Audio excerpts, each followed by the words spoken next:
Alrighty folks, good morning. Today is Good Friday as I am filming this. By the time you see this, it'll be a week later, so I want to wish you all a legitimately good Friday. Today for episode 2 of Muskie related content, I want to go over leaders and leader selection, how I pick a leader for whichever lure I'm throwing or the type of structure I'm fishing, time of year, whatever it may be. I want to go over leader connection as well, how I typically like to connect my leaders to my lures, and yeah, we're just going to go through what I have, how I store leaders as well. So let's get right into it. I hope you learned something.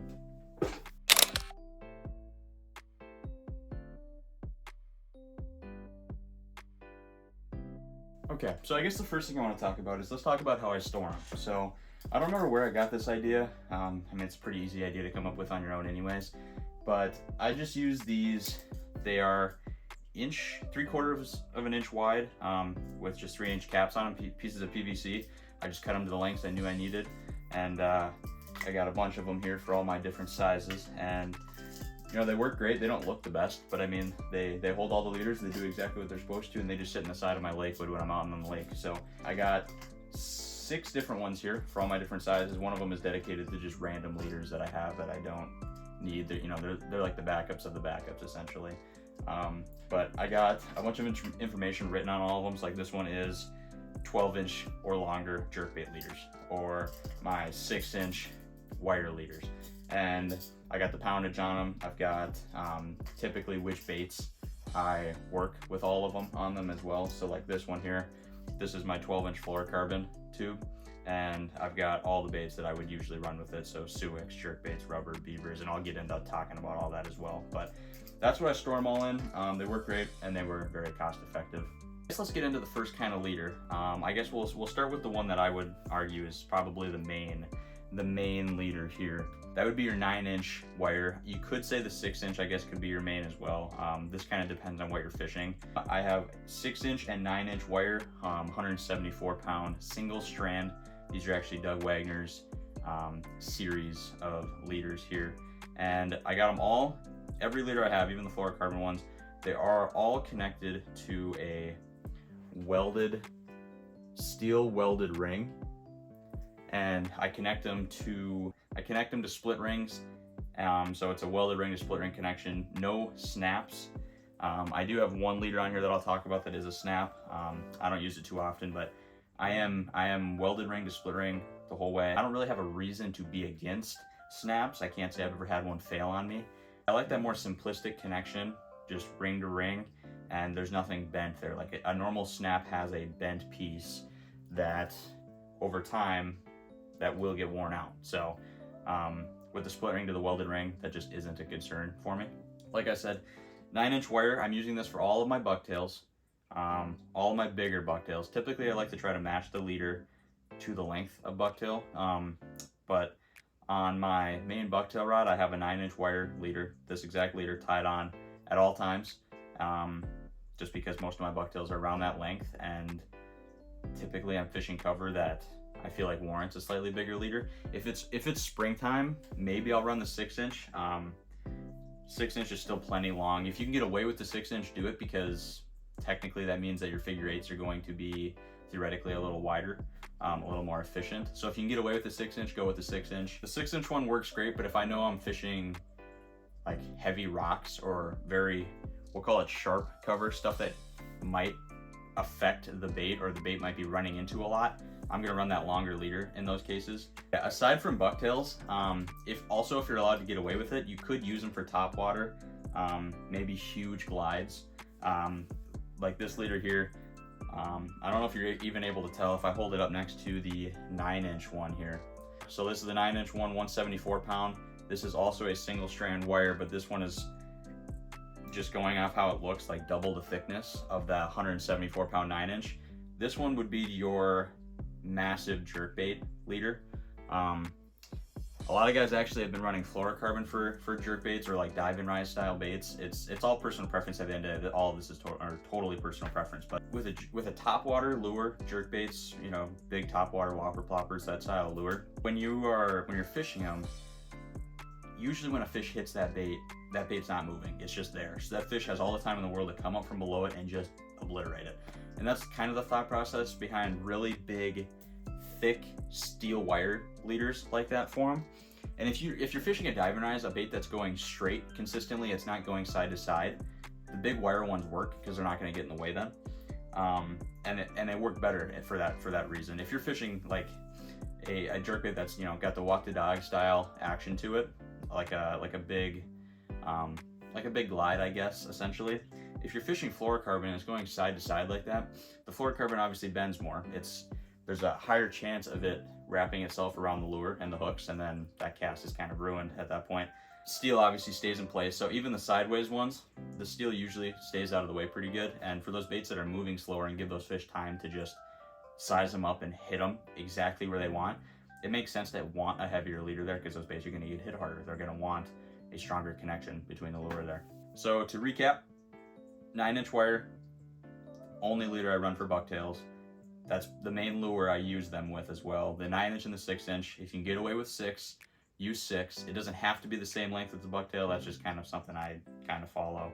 If you can get away with 6, go with 6. If you're fishing super heavy, like rock structure, sharp structure, I would probably use the 9-inch in that case. But if you can get away with the 6, use the 6, because your figure 8s will be wider, and in musky fishing, that's a pretty big deal. So if you can get away with 6, use the 6 there. Let's move on to fluorocarbon. So I've got 12-inch fluoro here, and I've got 9-inch fluoro here. So this one, for fluorocarbon, the 9-inch and the 12-inch, I do the same thing. I size it up with the lure that I'm using. So if I'm going to be throwing probably anything bigger than regular, actually, you could probably throw mag dogs into it. If I'm throwing anything mag dog or smaller, I'm probably using the 9-inch fluoro leader.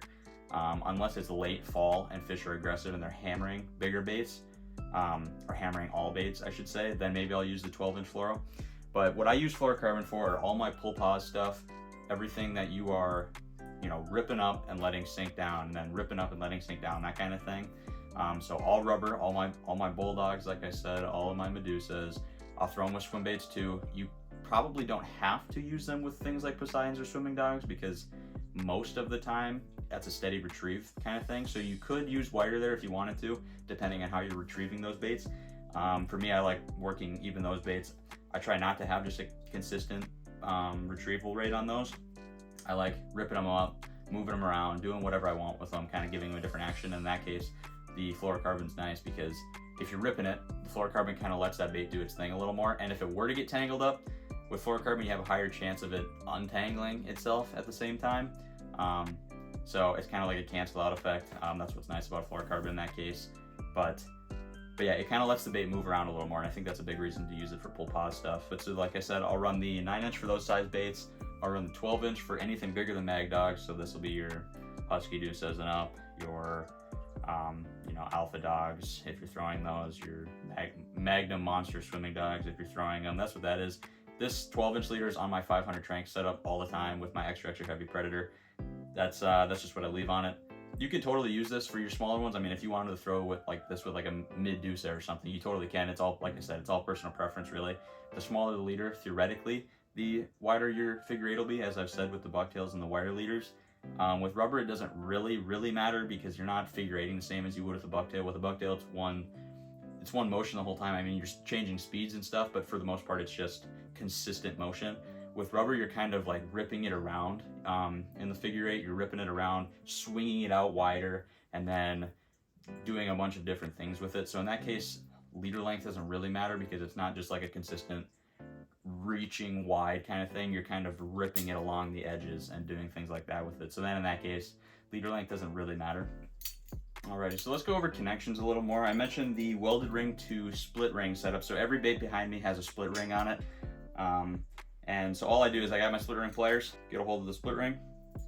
And then, so like I said, with this size bucktail, typically I'd put the 9-inch. If you can get away with 6, like I've said already several times, use the 6. We'll put the 6 on just because.